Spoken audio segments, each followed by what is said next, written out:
Hola amigos, bienvenidos a Seculorum. Vamos avanzando en las celebraciones del tiempo pascual y con el cuarto domingo llegamos al llamado Domingo del Buen Pastor. Como no puede ser de otra manera, Jesús es nuestro buen pastor.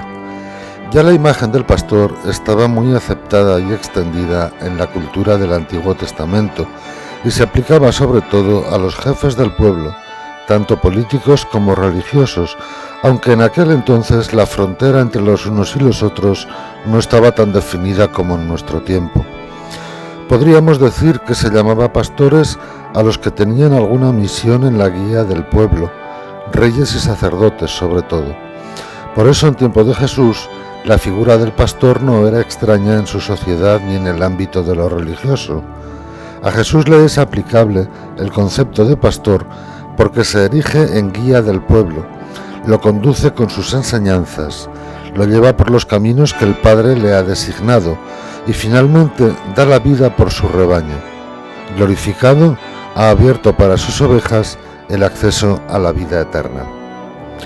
Así, el pueblo de Dios reunido en Jesucristo es la grey, el rebaño de Jesús.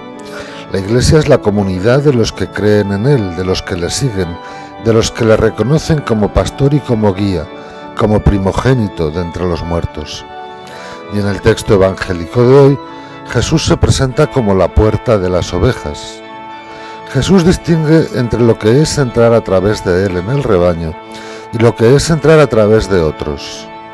Entrar al pueblo de Dios por medio de Jesús es entrar a formar parte de Él siguiendo sus pasos, amando y respetando tanto al pastor como al rebaño.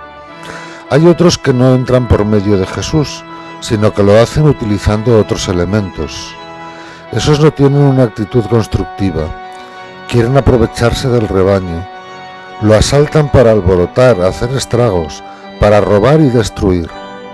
El aprisco, la paridera, está en medio del monte, tiene un cercado y un vallado que la protege de las alimañas nocturnas. Por eso, el que es de bien entra en el aprisco por la puerta, por Jesús. Quien entra saltando la valla es un bandido y un salteador. Ese va a hacer daño al vulnerable rebaño que pernocta rodeado de peligros. A la Iglesia se entra por la puerta, se entra por Jesús. Desgraciadamente, hay salteadores y bandidos que entran para aprovecharse de ella, para medrar y promocionarse, para subyugar y aplastar a otras ovejas. Esos hacen daño en el rebaño de Jesús y habrá que expulsarlos o defenderse de ellos. Pero es importante que la Iglesia entera sepa que están ahí, los identifique y los desacredite, aún con más razón si se tratase de personas que asumen la función de los pastores, siendo que deberían ser la imagen fiel de Cristo Pastor. El apóstol San Pedro en la segunda lectura nos exhorta a soportar el sufrimiento obrando el bien y nos pone como ejemplo el sufrimiento del Señor que resultó redentor para su pueblo. Pero claro, el apóstol se refiere al sufrimiento que el discípulo de Jesús padece procedente de fuera del rebaño. Lo que resulta inadmisible es que ese sufrimiento esté provocado por supuestos elementos de su propio rebaño, por supuestos pastores dentro del aprisco. Jesús entendió el rebaño de sus discípulos y seguidores como gentes que viven como hermanos, hijos de un mismo padre e integrantes de una misma familia. Cuando dentro de esa familia el odio, la envidia, la acepción de personas y otros elementos distorsionantes son causa de sufrimiento para otros miembros del rebaño, es que no se ha entrado a través de la puerta o se ha ido degradando hasta convertirse en salteador y bandido dentro del rebaño. No se puede ser del bando de los de Jesús si no se sabe vivir una relación de hijo de Dios y de hermano con los otros. Y el auténtico pastor dentro de la Iglesia solo lo es siendo imagen de Cristo Pastor, que no vino a ser servido, sino a servir y dar su vida por muchos. Por último, quien pertenece a la Iglesia es misionero. Podemos imaginar el gran ambiente que había en la calle cuando Pedro, tal como recoge la primera lectura, proclama ante muchos que al mismo Jesús, a quien vosotros crucificasteis, Dios lo ha constituido Señor y Mesías. Vamos, que era como para pasar de largo si es que no producía risa. Y sin embargo, el autor de los Hechos nos refiere una reacción positiva, tanto que muchos preguntan a Pedro qué deben de hacer.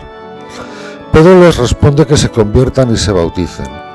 Pero este episodio nos desvela que no siempre es necesario esperar a que las condiciones sean las mejores para proclamar a Jesucristo, que en condiciones desfavorables Dios también actúa y el Espíritu Santo abre los corazones de la gente de bien para que comprendan y acepten el mensaje del Evangelio.